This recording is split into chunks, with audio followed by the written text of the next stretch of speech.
অনেক দিনই বন্ধের প্রশ্ন মোহতারাম শায়েখ, পিরিয়ডকালীন সময় অর্থাৎ মেন্স যখন চলে অর্থাৎ মাসিক অবস্থায় অনেক বেশি কষ্ট হয়।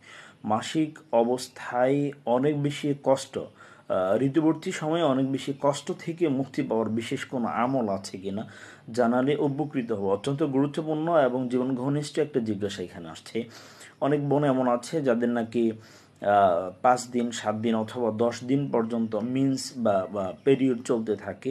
ওই সময়টাতে অনেক বেশি কষ্ট হয়। আল্লাহ তাআলা কোরআনুল হাকিমেও বলছেন যে ওয়াসআলুনাকা আনিল মাহিদ কুল হুয়া আযা।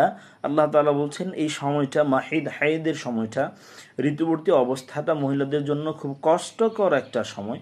এক্ষেত্রে অনেক বেশি এদের কষ্ট হয়। আল্লাহ তাআলা নিজে কোরআনে এই কথাটা বলছেন।